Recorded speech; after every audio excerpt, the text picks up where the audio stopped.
Muy buenas tardes, tengan todos ustedes. Hoy, inicio de semana, lunes 20 de abril, nuevamente estamos con el Premier y 3 ministros que nos acompañan el día de hoy, dar cuenta de información relevante en esta etapa de estado de emergencia. Hoy no hemos tenido reunión de Consejo de Ministros en la mañana, la vamos a tener en horas de la tarde. A partir de las 4 de la tarde tenemos la reunión de Consejo de Ministros, lo que nos ha permitido en la mañana tener información relevante con la Comisión Intersectorial presidida por el Premier, donde hemos recabado la información de los diversos sectores, siempre relevando la importancia de la información del sector de salud, que es el que nos da la evolución de la enfermedad. Sabemos perfectamente, como lo ha dicho el propio ministro de Salud, de una manera muy clara, muy franca, muy sincera, de que estas semanas son las semanas más difíciles de la enfermedad. El COVID-19, por su nivel de evolución en la población, es precisamente donde tiene la mayor cantidad de infectados con este virus, que la curva de crecimiento de los infectados y de los cuales un porcentaje requiere hospitalización e incluso agravan su condición y necesitan cuidados intensivos, esa cantidad de pacientes está más o menos ya cerca de la capacidad de respuesta que tenemos como sociedad, como país, como servicio de salud. Y eso nos llama a ser cada vez más responsables, porque claro, al inicio teníamos capacidades un poco holgadas del sistema de salud para atender a los primeros pacientes que iban requiriendo de los servicios de salud, pero en la medida que van aumentando la cantidad de pacientes, van llegando a nuestra capacidad de atención y entonces se ven en algunos casos donde algunos centros hospitalarios ya tienen su capacidad copada. Todavía no tenemos copada la capacidad del país, pero vemos que la holgura va acortándose, lo que nos obliga a seguir haciendo esfuerzos para aumentar la capacidad de respuesta mientras que sigue aumentando la demanda de estos servicios.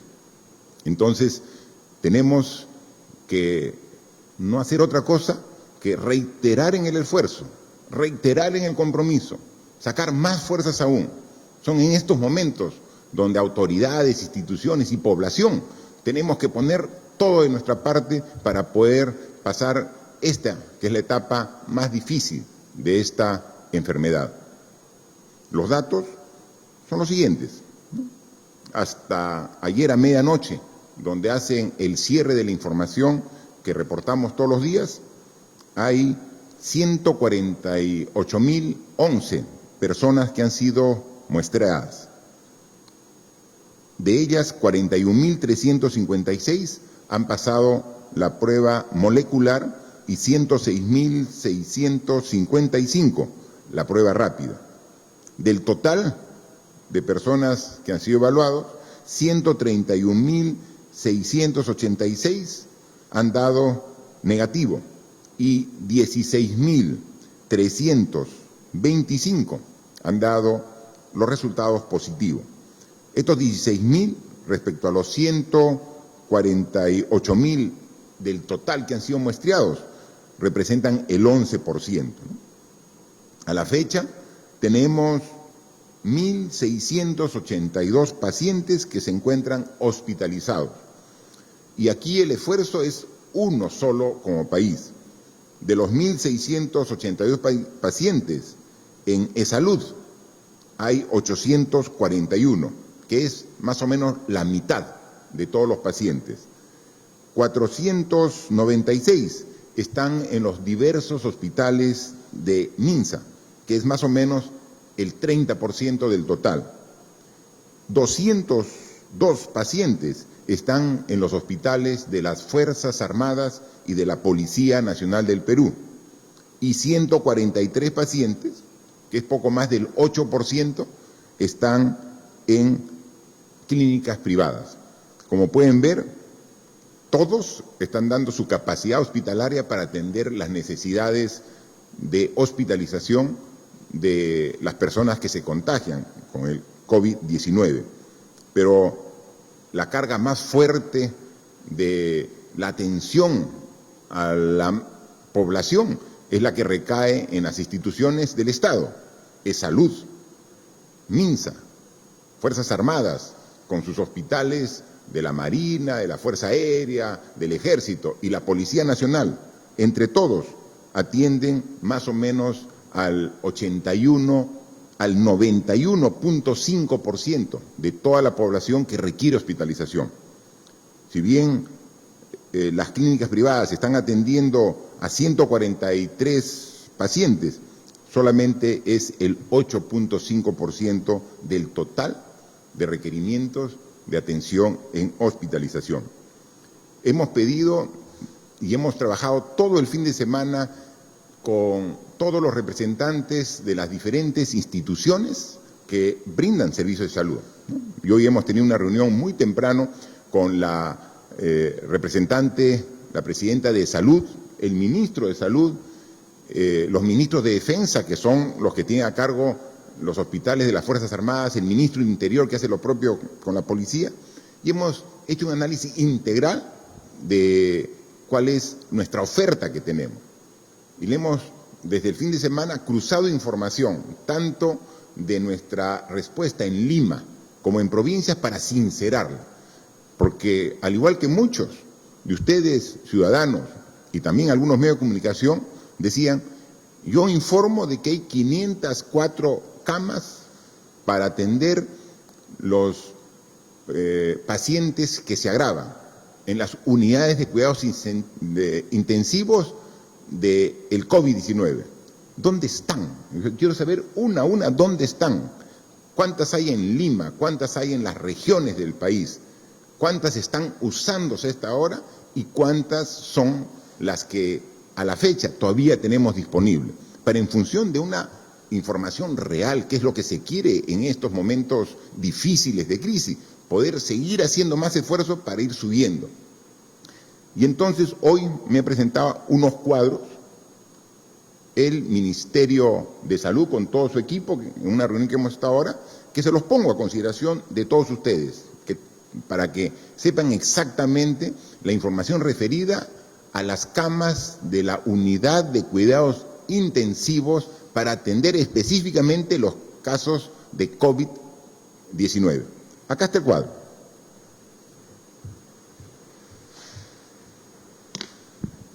Si lo vemos, este es el total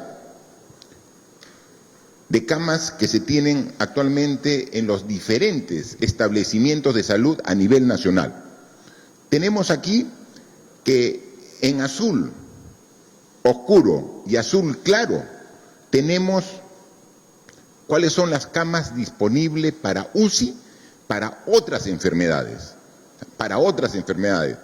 porque el hecho que estemos sufriendo ahora a esta epidemia, el COVID-19, no significa que hay otro tipo de enfermedades que también requieren de UCI.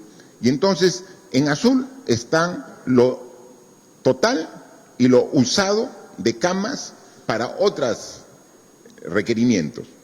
Pero aquí tenemos la información, cuántas camas UCI tenemos actualmente, o sea, confirmadas para el COVID-19. Y el reporte es, a la fecha, 525 camas UCI a nivel nacional. Y de estas, ¿cuántas camas están ahora, en este momento, con la información recabada, usadas, que están ocupadas? 385. Entonces, a la fecha, al día de hoy, todavía tenemos 140 camas UCI para pacientes que se agravan de COVID-19 a nivel nacional. Y tenemos que hacer el análisis también a nivel de Lima y regiones del Perú. Aquí tenemos, igual, en azul es solamente referencial porque es para otras enfermedades.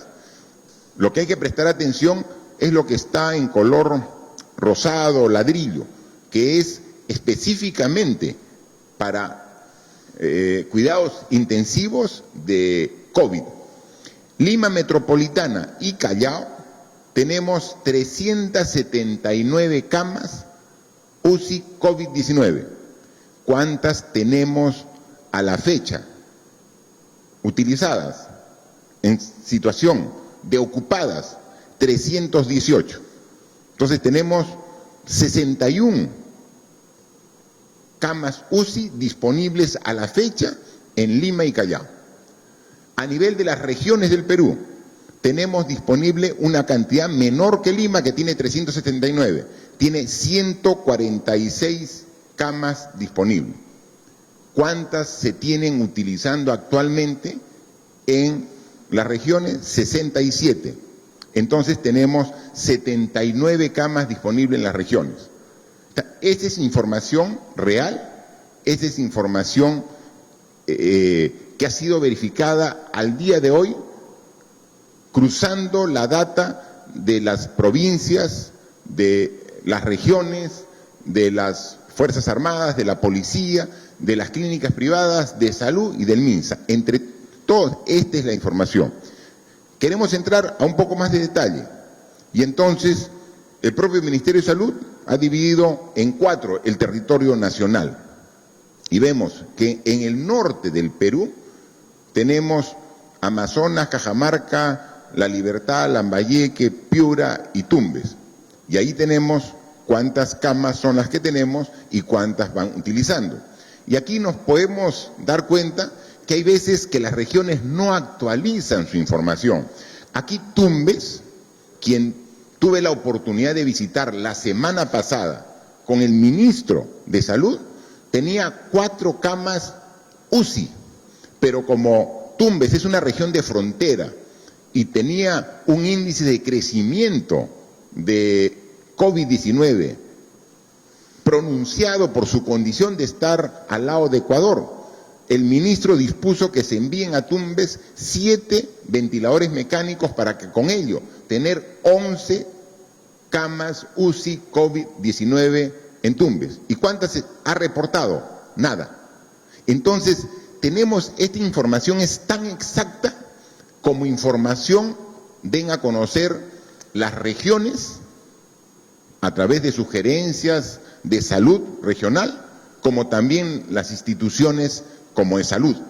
Hemos verificado que las Fuerzas Armadas y que salud como el MINSA sí tiene su información actualizada, falta algunas regiones que actualicen, pero esa es la información relevante que tenemos. Esto es en el norte, en el oriente, ahí vemos Huánuco, Loreto, Madre Dios, San Martín, Ucayali, donde se tiene algunas, por ejemplo, la oferta en Huánuco tiene 12 camas disponibles y solamente tiene 2 camas utilizadas en la actualidad y se pueden ver esta información. Vemos en el centro del Perú y vemos también la información en el sur del Perú, donde vemos la situación de Apurímac, Arequipa. Hay regiones, por ejemplo, como Arequipa, que tiene, según la información de la región Arequipa, tiene 19 camas disponibles UCI para COVID-19 y tiene 15 utilizadas. Entonces tiene todavía una holgura de 4, ¿no? Huancavelica tiene camas UCI, no las ha reportado y aquí no está esta información. Entonces vemos que hay 2 regiones que falta actualizar la información, que es sumamente necesaria tenerla presente. Y nuevamente retornamos al resumen general. Ahora, a la fecha, tenemos 525 camas UCI disponibles a nivel nacional, de las cuales son ocupadas 385, quedando aquí todavía con una disponibilidad de 140 camas para unidades de cuidados intensivos del COVID-19. El mismo análisis lo vamos a hacer en la próxima oportunidad para hospitalización en general, porque, ¿me disculpa?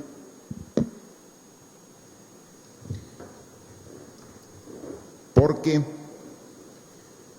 en algunos casos también se está llegando a reducir la cantidad disponible, no de camas UCI, sino de hospitalización en general para pacientes que tienen esta enfermedad. Hemos visto algunos hospitales que en el caso aquí en Lima ya tienen su capacidad completamente ocupada. Todavía en Lima tenemos no solamente disponibles camas para UCI, sino también para hospitalización, pero ante la cada vez creciente necesidad de atención hospitalaria, hemos ya dispuesto que se incremente en cada hospital una cantidad adicional de camas para atender a la población, pero adicionalmente habilitar 1.000 camas adicionales en las torres de la Villa Panamericana para atender a pacientes que requieren de atención médica que han sido afectados por el virus COVID-19, ¿no? Entonces, eso es sumamente importante para que cuando vaya la demanda llegando a los niveles de que va acortando la holgura, podamos aumentar nosotros la oferta de atención. Para el transcurso de esta semana han informado que vamos a aumentar en 75 camas UCI en esta semana aquí para poder atender a los pacientes que se agravan, 275 camas de hospitalización en general, y en esta semana tendremos 1.000 camas adicionales en las torres de la Villa Panamericana para atender a la población que cada vez demanda mayor atención. Hemos dicho, estas son las semanas difíciles, estas son las semanas que requieren la mayor capacidad de respuesta de todos. Pero una pequeña reflexión. Hoy decíamos que la cantidad de casos positivos a la fecha es 16.325. ¿Cuántos eran hace 20 días? Una cantidad muchísimo menor. Y hace 20 días ya estábamos en estado de emergencia. Estábamos en estado de emergencia. En consecuencia, la mayoría de esta gente se ha contagiado en pleno estado de emergencia. ¿Y por qué? Seguramente hay personal de salud, de las Fuerzas Armadas, la policía, que en su labor de control y su trabajo propio, estar en primera línea, tuvo este contagio. Pero la mayoría de gente que se ha contagiado son ciudadanos que salieron sin la protección adecuada, que salieron y quizás confiados en que las medidas que como gobierno estábamos dando eran exageradas, que decirle que salgan y mantengan una distancia de mínimo 1 metro, que no vayan a altas concentraciones de personas, no lo valoraron en su momento. Y en pleno estado de emergencia se contagiaron. En este proceso, ya pasado desde el inicio del estado de emergencia 36 días, yo creo que ya todos hemos tomado conciencia de que esta pandemia no es juego, que esta enfermedad no es una broma, que las recomendaciones que dimos desde el inicio y las decisiones drásticas que dimos eran sumamente necesarias que todos las respetemos. Y que ahora, cuando vemos que la necesidad cada vez que aumenta está cerca a la capacidad de respuesta, ahora recién tomamos conciencia de que la vida es lo más importante que tenemos los seres humanos, la salud, para preservarla en buenas condiciones. Estoy seguro que cada vez más, ahora sí estamos respetando las indicaciones porque vemos cómo afecta a la sociedad cuando de manera irresponsable en su momento no se cumplió escrupulosamente las recomendaciones que se daban en todo momento. Hay que también comunicar adicionalmente que uno de los principales problemas que hemos visto en los últimos días es una cantidad importante de personas que quieren trasladarse a su ciudad de origen. Estamos haciendo las coordinaciones para que a través de los gobiernos regionales, de manera gradual, podamos facilitar este traslado a estas regiones. Pero por favor, ayúdennos para que se cumplan los requisitos y condiciones que hemos establecido para que este traslado, que es humanitario para las personas que requieren retornar a su región, a su ciudad de origen, sea sin riesgos para la salud. Un primer grupo que fueron trasladados a Huancavelica.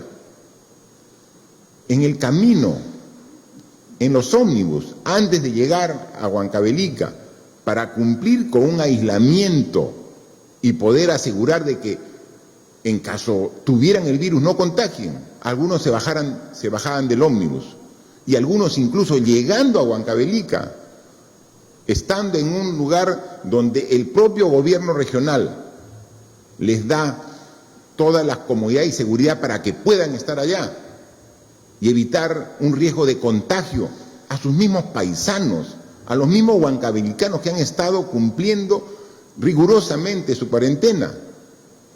Se salían irresponsablemente sin cumplir con las indicaciones. Ese tipo de actitudes negligentes son las que precisamente afectan los resultados que todos queremos.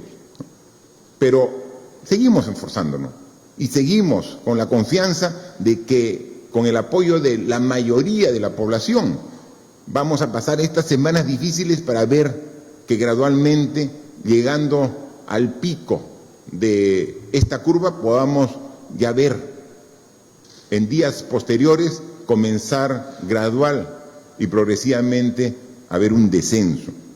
Vamos a continuar, pero pedimos una coordinación estrecha con los gobiernos regionales. Incluso los gobiernos regionales, ellos, muy responsables, dicen: yo voy a acoger a los ciudadanos que quieran regresar a mi región y quiero tenerlos en un sitio separado. Puede ser un hotel, puede ser un establecimiento de alguna institución del Estado, y ahí hay que llevarles incluso sus alimentos para que puedan permanecer. Pero algunos no tienen presupuesto para ese fin, algún gobierno regional. Hoy he firmado un decreto de urgencia donde se transfiere recursos para que los gobiernos regionales puedan disponer del presupuesto correspondiente para acoger. Como le digo, tiene que ser gradual y empezando por las personas más vulnerables, para llevarlos a su región y verlos. Apóyennos. No podemos poner en riesgo el esfuerzo que 36 días estamos haciendo todos los peruanos por un traslado desordenado. Comprendemos la situación y entonces lo que también hemos dispuesto, que mientras se logra preparar a las regiones para que puedan recibir gradualmente a estas personas que tienen necesidad de regresar a su tierra, nosotros también atenderlos acá, y van a tener que pasar una prueba de descarte previamente antes de regresar a sus regiones. Pero eso requiere colaboración de los gobiernos regionales con nosotros, que está llevando las coordinaciones el presidente del Consejo de Ministros, pero adicionalmente requerimos la colaboración de los propios ciudadanos que tienen esta necesidad de regresar a cada una de sus regiones. Hemos visto en algunos medios de comunicación una serie de denuncias de actos de corrupción de los 3 niveles de gobierno. No se salva nadie.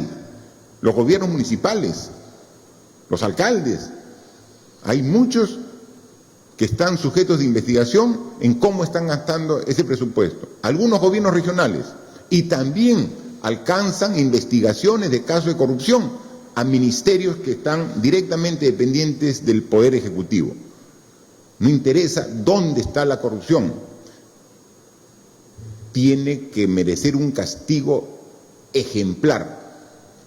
Como le dije, la Contraloría General de la República ya cuenta con 30 millones de soles que ha transferido el Ministerio de Economía y Finanzas para que pueda hacer esa evaluación de manera simultánea. Y estaremos atentos para que, en caso se verifique, después de una investigación, que ha habido corrupción, caer con todo el peso de la ley. La corrupción siempre es mala, siempre. Nunca tiene justificación, pero en una época de crisis, de emergencia nacional como estamos viendo, menos aún. Así que la Contraloría y las propias autoridades vigilantes para que estos actos que ya se están saliendo algunos a la luz se verifiquen y que se reciba la sanción ejemplar que merecen esos malos peruanos que, aprovechándose de una emergencia, quieren sacar provecho propio, personal, de manera ilegal. Eso no lo vamos a permitir y vamos a dar el máximo esfuerzo para sancionar a los responsables. Hemos visto que algunos casos emblemáticos nos dan siempre la fuerza para seguir trabajando en este gran esfuerzo que estamos inmersos todos los peruanos. Recuerdo que una de las primeras personas afectadas por el virus fue un sacerdote, el sacerdote Luis Núñez del Prado, y era un contagio externo. Él tuvo una reunión con sacerdotes aquí en el Perú, pero que habían venido algunos sacerdotes para participar en esta reunión de Europa. Obviamente, alguno de esos sacerdotes, seguramente de manera involuntaria, trajo el virus, retornó a su país y dio positivo. Por las características propias de su salud, agravó su caso y estuvo en cuidados intensivos muy delicado. Y ahora, pasado un poquito más de un mes, nos comunican que superó la enfermedad, que ha salido ya de cuidados intensivos y le han hecho una segunda prueba, habiendo dado negativo, ¿no? Un caso emblemático porque fue uno de los primeros que entró a cuidados intensivos y con todo el esfuerzo de médicos y enfermeras ha superado esta enfermedad. Hay lamentables casos de personas que no logran vencer la enfermedad, que su condición de edad avanzada o su condición de enfermedades previas a la infección de este virus lo pone en una condición muy vulnerable y que con el virus, por más esfuerzo que se ha hecho en algunos casos, se ha perdido la vida. Hay casos como el del sacerdote que finalmente vencieron al virus, ya están dados de alta hospitalaria y vemos como ese también hay muchos casos que nos dan fuerza para seguir trabajando por todos los pacientes infectados con el COVID-19. Veíamos también alguna información relevante de Cusco, ¿no? Donde también han hecho un buen manejo de los pacientes hospitalizados y que prácticamente en un grupo importante de los que estaban ya también fueron dados de alta, ¿no? Entonces, hacer todo el esfuerzo, interactuar, coordinar. Hemos visto que también hay malos ejemplos, que una falta de coordinación entre dos centros hospitalarios de una misma región hacen perder tiempo valioso que después ya no se puede recuperar y muchas veces se ha pagado incluso con la vida. Ese tipo de errores tenemos que evitarlos, los reconocemos, nos duele y tenemos que hacer el esfuerzo de corregir. Tenemos aún, con menos holgura, tenemos capacidad de respuesta. Así que vamos a seguir luchando contra esta enfermedad. Es dura, es muy demandante, pero eso tiene que generar en nosotros mayor convicción y fuerza para sacar las energías necesarias entre todos para seguir combatiendo. Con el inicio del año escolar que dimos de manera remota, ahora en la primera semana del mes de abril, nos permitió también legalmente, a pesar de que no hay presencia física de alumnos en las aulas, nos permitió poder liberar el uso de los alimentos de Caliwarma para los alumnos que, estando lejos del aula, requieren esa alimentación de apoyo en sus hogares. Hoy el Ministerio de Desarrollo e Inclusión Social, desde hoy, inicia la distribución de 17.000 toneladas de alimentos envasados para Caliwarma, que van a favorecer, van a beneficiar a las familias de esos estudiantes en el servicio escolar, ¿no? Los alimentos estaban almacenados en 58.941 instituciones educativas, porque ya había preparado y habían mandado los alimentos para el inicio del año escolar. Luego se suspendió el inicio del año escolar por la pandemia y se teníamos los alimentos. Ante la emergencia y la crisis que estamos viviendo, no podemos tener alimentos guardados, almacenados. Estos más de 17.000 toneladas que estaban almacenados en 58.900 instituciones educativas, a partir del día de hoy se comienza a hacer la distribución para atender las necesidades de esos alumnos que están organizándose para que pueda llegar directamente a su familia. La distribución se hará a los padres de familia o apoderados a través de los comités de alimentación escolar. Con esta medida se beneficiará a 3 millones de estudiantes de las escuelas públicas de todo el Perú. Para ellos, obviamente hay una excepción en estas restricciones de movilidad, pero para llevar los alimentos ya se ha coordinado con la Policía Nacional para que permite el traslado de esos alimentos para que puedan ser usados por los familiares de estos más de 3 millones de alumnos.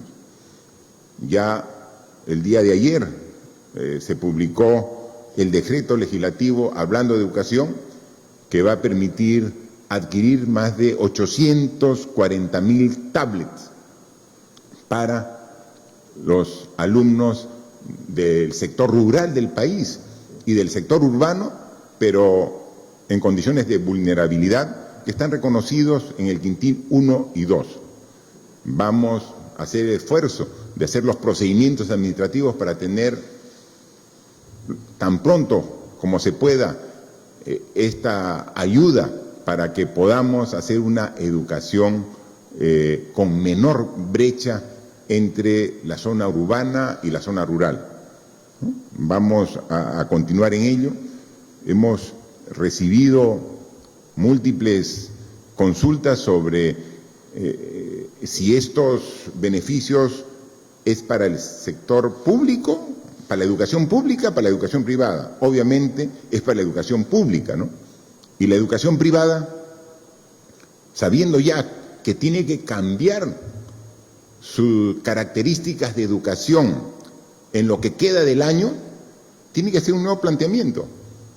Y no solamente tiene que ser un nuevo planteamiento desde el punto de vista de la currícula, del sílabus, es decir, de lo que se va a priorizar en la enseñanza en este año en función de las directivas que dé el Ministerio de Educación, sino obviamente tiene que hacer un ajuste en las pensiones, porque ya no es una participación presencial. Y ya hemos conversado con el ministro de Educación para que los alumnos, dentro de una programación y una estrategia del Ministerio de Educación, que requieran migrar de una educación privada a la educación pública, vamos a generar las condiciones para poder incorporarlo. El proceso de matrículas ya concluyó, porque la matrícula es en el mes de enero o febrero, antes del inicio de las clases, pero obviamente en una condición especial, inédita. Está el Ministerio de Educación evaluando la posibilidad de nuevamente aperturar matrículas para poder recibir, aparte de esos alumnos que tenían una educación privada y que ahora quieren migrar hacia la educación pública. Tenemos que dar todas las facilidades. Salud y educación son las bases, son los cimientos que requiere una sociedad para progreso y desarrollo. Y son precisamente esos dos sectores los que estaban siendo duramente afectados por esta pandemia del coronavirus, y tenemos que dar alternativas de solución para cada uno de estos problemas. Quisiera dejar para que ahora los medios de comunicación que han acreditado sus preguntas a través de este sorteo en toda la prensa acreditada en despacho de Presidencia de la República y que luego que salen favorecidos. Las preguntas son las que determinan los medios de comunicación. Ellos son los que determinan y nosotros aquí con el Premier y con los ministros que nos acompañan, aquí atentos a sus preguntas para con total franqueza y sinceridad absorberlas para que llegue esta información a toda la población. Muchas gracias, señor presidente. Iniciamos la ronda de preguntas virtuales, siendo la primera de Radio Victoria de Arequipa. La pregunta es: ¿cómo va a ser el Estado para solucionar la entrega del bono rural y el funcionamiento de las clases virtuales con su tablet si las comunidades rurales de las zonas altoandinas no tienen Internet? Por ejemplo, distritos como Cayoma, Tisco, Tapay, Choco, Llanca, entre otros. Bueno, justo hablando del tema de rural, la pregunta de Radio Victoria de Arequipa precisamente va en ese enfoque. Sobre el tema de la educación, hemos dicho que la tablet va a contener el dispositivo de Internet en la misma. Es decir, si está en un centro poblado, está en un distrito que por su ubicación y su lejanía no tiene el pueblo o la ciudad, no tiene servicio a Internet, la tablet sí lo va a tener. Es decir, no se tiene que conectar al sistema Internet local, porque la tablet va a venir con el dispositivo que va a estar conectado al Internet. O sea, y entonces lo que sí necesita es energía eléctrica, ¿no? Entonces tenemos un porcentaje muy elevado de la población que tiene energía eléctrica en el país, pero sí, un porcentaje, aunque sea pequeño, de la población no tiene energía eléctrica. En esos casos, la tablet, además de tener el dispositivo de Internet, va a tener un cargador de la tablet que es fotovoltaico. ¿Esto qué significa? Que se carga con la energía solar. En consecuencia, estamos preveyendo todos los inconvenientes que pueda tener el alumno para que pueda realmente tener una educación que realmente se merece. Es lo que decíamos, de las crisis hay que ver oportunidades. Esto que era una necesidad, no de ahora, de hace tiempo, quizás se postergaba y se postergaba este tipo de decisión. Ante esta crisis ya se hace impostergable y por eso es que se ha tomado la decisión y se ha emitido el decreto legislativo correspondiente. Pero adicionalmente, del decreto legislativo que ve el tema de la educación rural, hemos también ayer domingo publicado el decreto de urgencia del bono rural, que incluye un bono de 760 soles a más de 1.098.000 hogares rurales que están en el Padrón General de Hogares. La ministra de Desarrollo e Inclusión Social ha dicho que en esta semana va a hacer todo el trabajo administrativo, financiero, porque el presupuesto ya lo tiene el Ministerio de Desarrollo e Inclusión Social y a partir de la próxima semana comenzará a distribuir. Si hay familias, hogares que tienen cerca un cajero, un Banco de la Nación, el dinero llegará a través del Banco de la Nación, a través de un agente del Banco de la Nación. Si están en un sitio alejado, por zonas geográficas, va a ir con una movilidad de transporte de valores y llegará incluso en algunos sitios más alejados con el dinero en efectivo, obviamente con toda la seguridad del caso. El sector rural está disperso y va a generar un mayor esfuerzo del Ministerio de Desarrollo e Inclusión Social, pero lo tienen perfectamente merecido ese esfuerzo para llegar con este bono al 1.098.000 hogares rurales que están establecidos con este decreto de urgencia. La siguiente pregunta es de revista Semana Económica. La pregunta dice: las microfinancieras han advertido a Semana Económica que sus clientes no cumplen con los requisitos para Reactiva Perú y que las tasas son muy bajas para compensar gastos.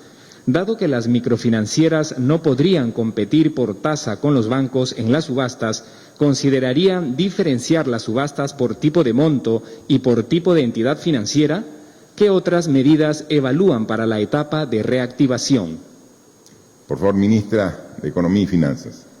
Gracias, presidente. Somos absolutamente conscientes que las entidades microfinancieras enfrentan unos costos operativos más altos.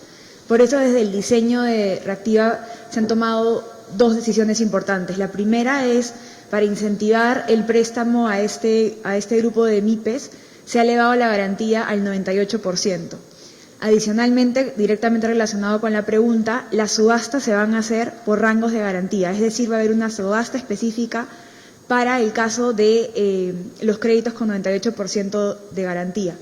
Es importante mencionar que a pesar de estos esfuerzos, nosotros vamos a seguir evaluando, monitoreando todos los días el programa para poder hacer los ajustes que correspondan, pero también siendo conscientes que hay un gran reto de financiamiento a las MIPES. Esta semana también se está elevando a Consejo de Ministros unas mejoras al diseño del Fondo de Apoyo Empresarial. Solo para recordar que el día de hoy el FAE ya ha atendido a 22.000 MIPES por un monto de 188 millones y hay una demanda de 71.000 MIPES adicionales por un monto de 813 millones de soles. Muchas gracias. Muchas gracias, ministra, por favor. La siguiente pregunta es del diario La República. La pregunta es: ¿cuántas empresas ya enviaron su solicitud para aplicar la suspensión perfecta de labores? Además, antes que se publicara el decreto de urgencia, la ministra de Trabajo indicó que iba a haber filtros para las empresas que se iban a acoger a esta figura y que incluso aquellas que se acogen a beneficios del Estado no deberían aplicarla. Sin embargo, la norma es muy general. ¿Cuándo se publica el reglamento? ¿Van a corregir o subsanar los vacíos? ¿Cuál es la cantidad real de camas UCI ocupadas actualmente? El reporte de ayer decía que eran 167. Entonces, ¿por qué los hospitales de ATE no reciben pacientes críticos? En la semana murieron 2 personas en la puerta del hospital de Vitarte. La pregunta del diario La República tiene dos partes bien claras y definidas. La primera la va a contestar la ministra de Trabajo y la segunda parte el ministro de Salud. Por favor. Gracias, presidente. Con relación a la pregunta, quiero puntualizar que la suspensión perfecta de labores es una figura excepcional. El decreto de urgencia 038 así lo establece. En ese sentido, para responder puntualmente a la pregunta, tenemos registradas alrededor de 5.200 empresas que han solicitado acogerse a esta modalidad, de las cuales más de 3.200 declaran formar parte del registro de las micro y pequeñas empresas.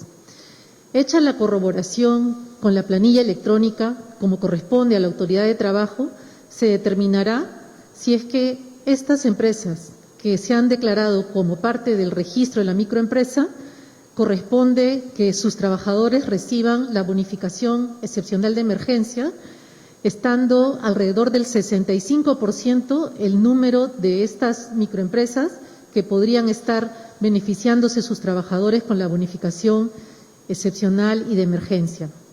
De otra parte, con relación a las disposiciones del decreto de urgencia, efectivamente, en las declaraciones que en algún momento y algunos medios de comunicación se han vertido, se ha señalado con mucha claridad que el esfuerzo que está haciendo el Estado para que las empresas preserven los empleos tiene que tener su correlato en una decisión de mantenerlos.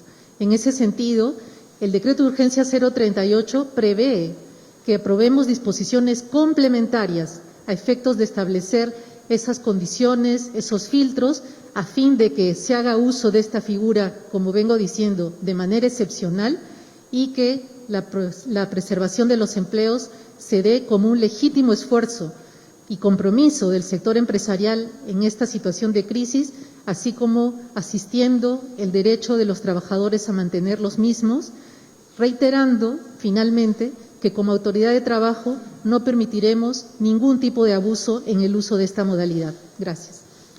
Gracias, ministra. Por favor, el ministro de Salud. Gracias, señor presidente. Muy buenas tardes. La calidad del dato en relación con las unidades de cuidados intensivos, las camas de hospitalización, el número de casos, etcétera, dependen básicamente de decenas y a veces centenas de unidades de reporte que están distribuidas en todo el país.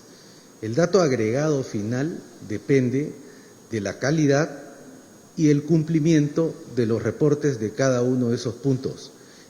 Como bien se ha referido, en las tablas que hemos señalado hay, por ejemplo, zonas en las cuales no hay información. Eso no significa que no exista el servicio. Lo que nos dice es que simplemente eso no ha sido reportado. Un segundo aspecto que quiero referir es que durante este mes que me ha tocado dirigir la cartera, hemos hecho un esfuerzo importante por mejorar la calidad de ese dato. Primero, porque los datos estaban parcelados en tantas parcelas como tiene dividido el sistema de salud peruano. Un dato del Ministerio, otro dato del E-Salud, otro dato de las Fuerzas Armadas y policiales y múltiples datos del sector privado. Durante este mes hemos logrado finalmente, gracias a un instrumento desarrollado por Susalud, en tener un dato de todo el sistema de salud peruano. Hemos pasado por una segunda fase. Ese dato era inestable y continúa siéndolo cada vez menos inestable, pero inestable al fin. El tercer elemento que está creando que el dato que ustedes reciben a diario tenga ciertas variaciones, algunas grandes, otras menores, se debe también a que hay una velocidad de crecimiento de la epidemia, especialmente en estas semanas. En estas semanas estamos recibiendo cada vez mayor cantidad de pacientes a nuestros servicios. Finalmente, también la unidad de medida, que es unidad de unidad de cuidados intensivos, es una medida compuesta por varios elementos: una persona, una cama y equipos. Si en algún momento el equipo se deteriora, o la cama se deteriora, o la persona renuncia o se contrata, inmediatamente la cama aparece como existente o inexistente. El mercado laboral durante la epidemia ha sido muy dinámico y continúa siéndolo, de tal manera que nos ha obligado a crear otras fuentes de datos para poder hacer que ustedes tengan el mejor dato posible para el día de hoy. Y continuaremos los esfuerzos para mejorarlo y desagregarlo por cada una de las regiones y, si es posible, por cada uno de los hospitales del país. Finalmente, este dato que ha presentado el presidente el día de hoy va a ser colocado en nuestra página web para que, junto con el número de casos, también ustedes puedan ver el número de camas disponibles y cuál es su variación día a día. Bien, solamente complementando al ministro, hay una interrogante que se hace y que es necesario aclarar. Dice, del último reporte de personas en cuidados intensivos al que hemos dado ahora, hay una diferencia notable, porque hemos logrado por fin integrar toda la información en una sola plataforma. Miren, ¿cómo estaríamos como sistema de salud que para saber esta información teníamos que, a través del Ministerio, llamar a cada hospital, llamar al ministro de Interior para que nos diga cómo está el hospital de la policía, llamar a la Presidenta de Salud para que nos diga cuál es la situación de los hospitales de salud, cómo está Rebagliati, cómo está Almenara, cómo está... Ahora es una sola plataforma donde tienen la obligación, bajo responsabilidad, los encargados, de reportar 2 veces al día la información que hemos solicitado. 7 de la mañana y 7 de la noche. Porque obviamente la información es dinámica, ¿no? Hemos dicho la noticia sobre la buena noticia de que el sacerdote Luis Núñez del Prado superó la enfermedad. Eso es lo más resaltante. Pero como una información complementaria, dejó su cama UCI. Entonces queda una cama disponible más que se suma a la disponibilidad. Y otros, obviamente, la usan. Entonces, esto es dinámico y esta información 2 veces al día la actualiza el Ministerio. Y tenemos, por ejemplo, se ha dicho que acá en Lima hay 61 camas disponibles. Básicamente las tiene ahorita disponibles los hospitales de salud, principalmente el Hospital Rebagliati y algunas clínicas privadas. Hoy estamos discutiendo en Consejo de Viceministros para más tarde tener en reunión de Consejo de Ministros una decisión para el intercambio prestacional, porque nosotros requerimos, en casos como el que estamos, que las camas UCI ya no es de tal establecimiento de salud, es del sistema para entregar a quien la necesita, al paciente que realmente la requiera. O sea, tenemos que dar, porque muchas veces un paciente va a un hospital y ese hospital no tiene disponibilidad, pero en la misma ciudad hay otro hospital que sí tiene. Y esta falta de información que no estaba integrada, como hoy día en esta reunión que estábamos con la jefa del Comando de Operaciones, la doctora Pilar Macetti, quien acompañaba al ministro de Salud, dijo: mire, presidente, esto lo hemos logrado después de 80 años, que cada institución de salud es una isla cerrada, que no da información, que privilegia para ellos información, cuando la salud es un bien social y que todos debemos compartir esta información. Perfecto, ahora tenemos la información. Hay algunos todavía temitas puntuales para terminar de ajustar, como algunas regiones que no han actualizado.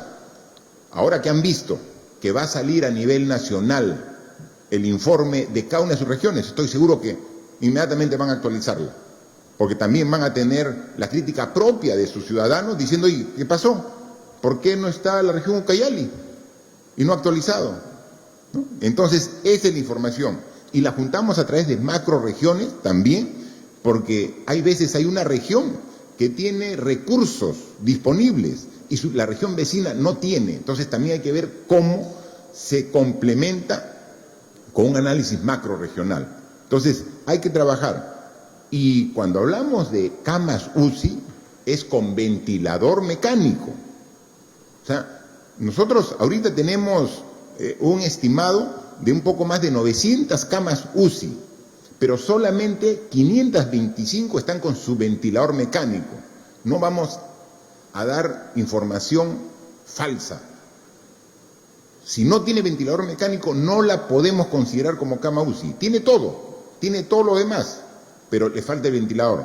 Está en proceso de llegada a las compras de los ventiladores mecánicos.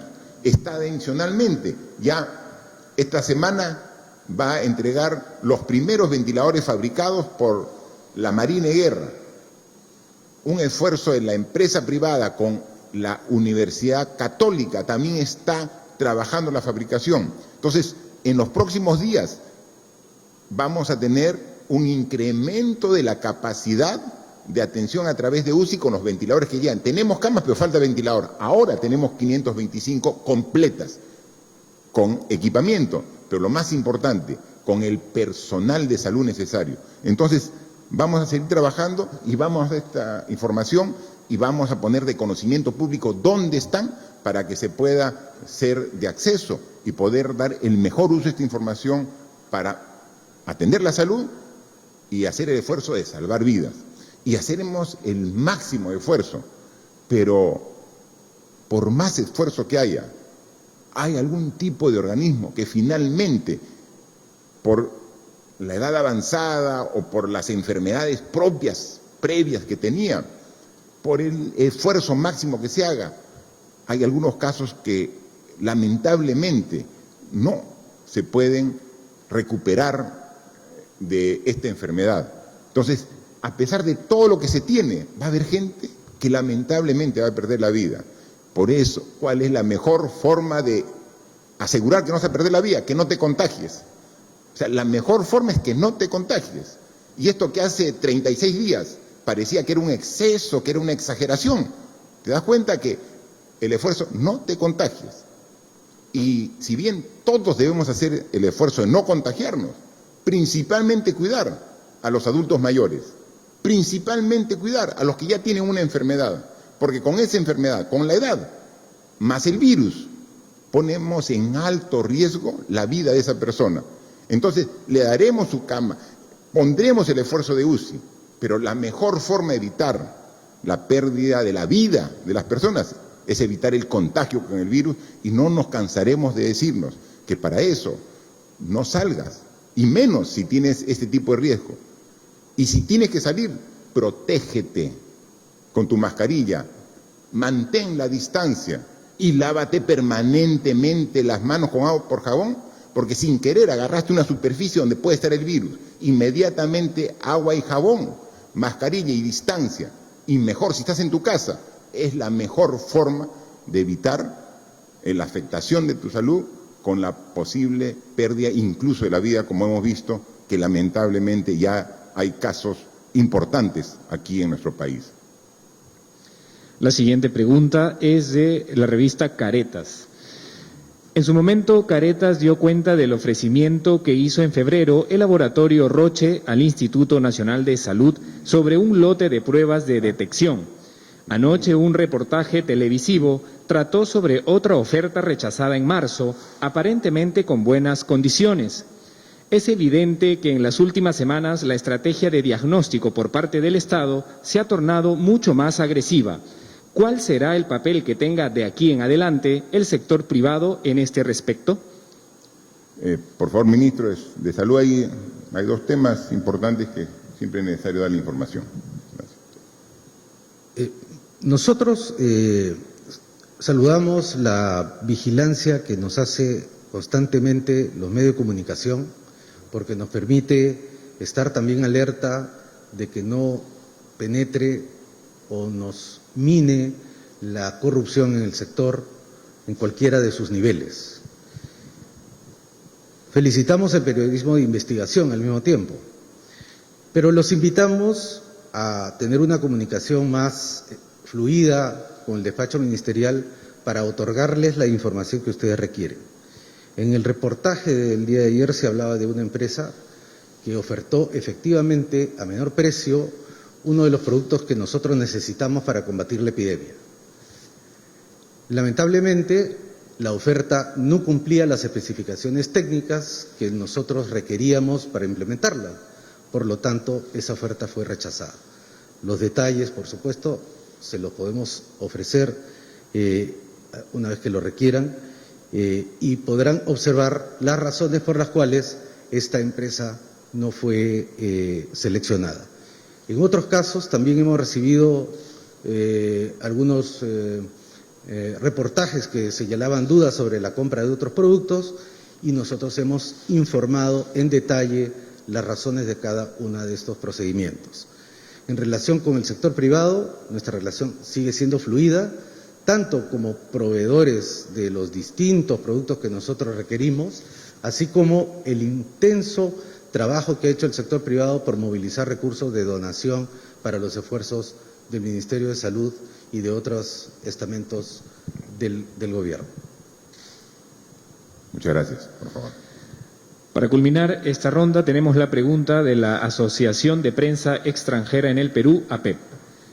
Presidente Vizcarra, en 2 días la cifra de muertos subió de 300 a 400 y muchos fueron por falta de atención en cuidados intensivos o ventiladores mecánicos, según reportes de la televisión local. Se ha dicho varias veces que hay más de 500 camas UCI. ¿Dónde están? ¿Cuántas hay en Lima? ¿Cuántas en provincias? ¿Están todas operativas? ¿Cuántos pacientes UCI hay en ATE, que fue anunciado como el centro de atención de pacientes graves?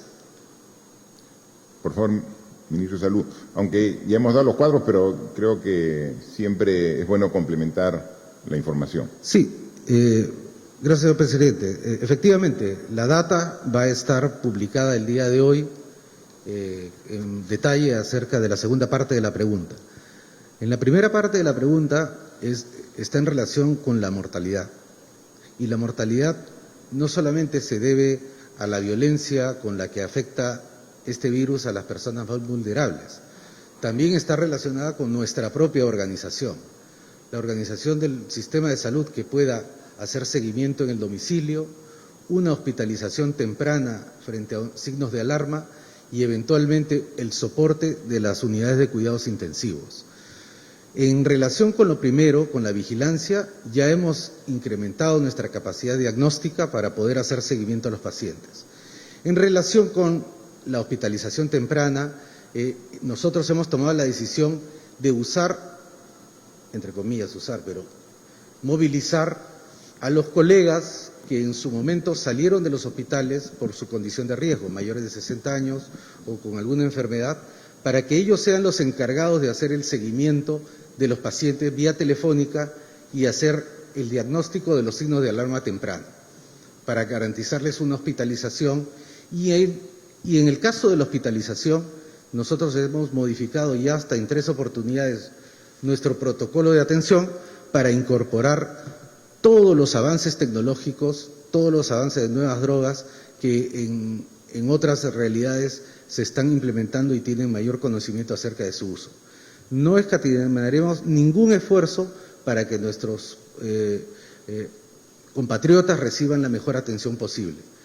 En algunos casos no lo logramos, en otros casos la desorganización, la relación entre los diferentes actores del sistema es un proceso que se está implementando y nos estamos conociendo en cómo trabajar juntos, y en algunos casos lamentablemente ha sido el maltrato o la indolencia. A todos aquellos y aquellas que han perdido algún familiar y que hayan sentido que el sistema no les ha dado todo lo que deberían darle, incluso el buen trato, yo abiertamente y en público les pido 1000 disculpas.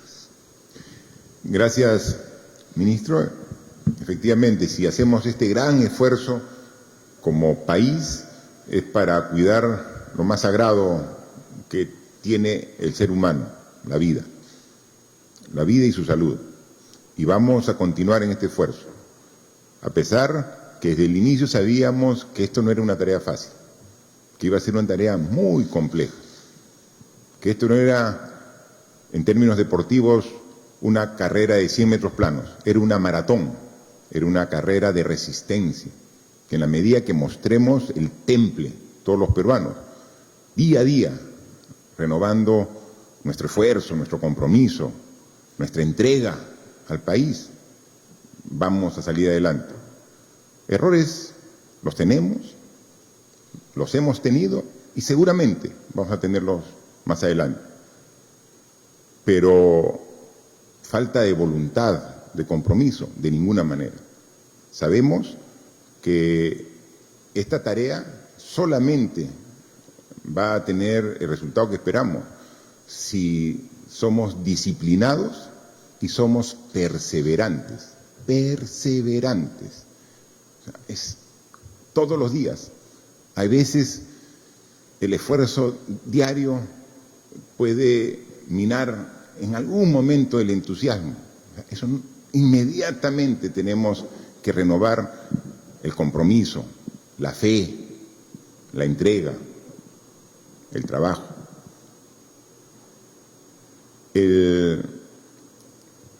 La enfermedad, la pandemia, tiene una serie de etapas, desde el contagio inicial, el caso asintomático. Me contagié pero no siento nada. Qué bien por ti, pero puedes contagiar. Me contagié pero parece una gripe simple. Qué bien por ti, porque eres parte del 85%. Pero hay un 15% importante de la población que se va a afectar y que va a tener que ir al hospital. Un hospital que, como ya sabíamos, tenía deficiencias. Antes del coronavirus no teníamos que esperar semanas o meses para tener una cama en un hospital. No era así. Ese es nuestro sistema de salud, que tenemos que cambiarlo. O sea, antes del coronavirus. Ahora estamos hablando 2.000 hospitalizados. Si antes, sin coronavirus, nos daban una cita en el hospital para dentro de 3 meses, o nos daban una cita para atención hospitalaria de acá a 45 días. Y sobre esa situación tan dramática que teníamos en el sistema de salud, que nos llevó a nombrar este año como el año de la universalización de la salud, porque teníamos que cambiar eso. O sea, antes de esta situación sabíamos que teníamos una situación mala en el sistema de salud, y por eso dijimos, ya desde el año pasado, recuerden, ciudadanos, compatriotas, recuerden, tomamos medidas como vamos a hacer el acceso a los medicamentos a través de los medicamentos genéricos, a pesar que había una fuerte resistencia empresarial y un lobby político para no hacerlo, y lo hicimos. Y este año dijimos, vamos a hacer la universalización de la salud para precisamente cambiar esta situación, poner el máximo esfuerzo. Y en los primeros meses, el primer trimestre del año, viene este virus, esta pandemia que complica las cosas, las hace más complejas. ¿Pero qué? ¿Nos vamos a dar la espalda y nos vamos? No, tenemos que enfrentarla y aquí estamos dando la cara todos los días, sin excluir sábados, domingos, feriados, mañana, tarde y noche juntos, todos trabajando. Y hemos podido atender a cuántas pacientes estamos salvando la vida. Lamentablemente, a pesar del esfuerzo, o también por negligencia e ineficiencia, en algunos casos, no se puede lograr el objetivo. Pero por ese caso que no hemos logrado el objetivo, hay cientos y miles de casos que sí estamos atendiendo.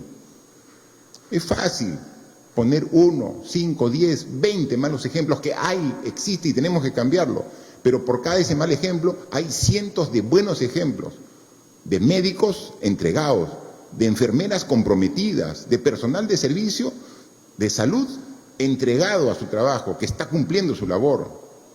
Entonces, sí, pues, hay noticias que de alguna manera afectan el entusiasmo, el compromiso, pero por cada una de ellas, hay cientos de buenas noticias de que estamos trabajando los peruanos para combatir adecuadamente esta enfermedad tan compleja. Y las cifras están ahí. Esta enfermedad tiene una letalidad medida no aquí, en el mundo, así como yo reporto todos los días, o cuando no salgo se reporta el avance de muestras, de positivos, de hospitalizados, de cuidados intensivos y de, lamentablemente, los muertos que se tuvieron cada día. Esa información nosotros la damos e inmediatamente las coge la Organización Mundial de la Salud y la cuelga a nivel mundial. Pero lo mismo que hace con nosotros, hace con los países vecinos, hace con los países desarrollados, hace en Europa, con Asia, y tiene un gran promedio. Y sí, pues, mucha gente está muriendo, decenas de miles. Ya pasaron largamente los 100.000 muertos a nivel mundial, ya pasaron largamente los más de 2.400.000 contagiados a nivel mundial, ya pasaron, ¿no? Y cuando vemos la relación entre contagiados y las personas que mueren, más o menos, ¿cuál es el porcentaje? A nivel mundial está por el orden del 6%, a nivel mundial. Y hay países desarrollados con muy buen sistema de salud previo, que tienen más del 10% de los contagiados fallecen, más del 10%. Es decir, de cada 10 fallece 1. El porcentaje de letalidad, con todas las deficiencias que tiene nuestro sistema de salud, que lo reconocemos, lo aceptamos, está menos del 3%. Y queremos seguirlo bajando, y vamos a hacer todo el esfuerzo. Pero ese es el porcentaje, con las deficiencias. Porque ahí quiero agradecer la entrega, el sacrificio del personal de salud, que a pesar que tiene dificultades y a veces reclama, y cuando reclama, nosotros respaldamos el reclamo, porque a veces reclama porque no le llega de manera oportuna los implementos de seguridad, que se adquieren, pero como hay demanda mundial, demoran en la entrega. Y ese reclamo es completamente lógico. Pero así todo, siguen trabajando y entregando su esfuerzo por convicción en beneficio del Perú. Entonces, eso es lo que estamos. Entonces, sí, muy bien que se destaquen en algún momento las cosas negativas, que nosotros no las desmentimos, las aceptamos, que hay muchas cosas por mejorar. Y nuestro compromiso día a día es qué hacer para mejorarlas. Pero también hay muchas cosas positivas que están saliendo de esta enfermedad y que nos están haciendo unir a los peruanos y generar una convicción que debemos cambiar. Y lo vamos a hacer, es el compromiso. Por lo duro que parezca esta enfermedad, por lo complejo, por el enorme daño que nos está haciendo, va a pasar. Va a pasar. Va a pasar más rápido entre más disciplinados, responsables y perseverantes seamos. Pero va a pasar. Pero cuando pase, los compromisos que estamos asumiendo aquí con el país, de darle la prioridad que corresponde a la salud, lo vamos a tener muy presente. E inmediatamente podamos vencer esta situación, tenemos que tomar decisiones para que a futuro, con hechos concretos, el gobierno pueda priorizar salud y educación como las bases del desarrollo de una sociedad. Así que son momentos duros, son momentos difíciles, pero seguimos con la misma convicción del inicio de esta enfermedad, de seguir enfrentándola con todas las armas que tenemos al alcance y con toda la voluntad y fuerza de nosotros y estoy seguro de todos ustedes. Muchas gracias.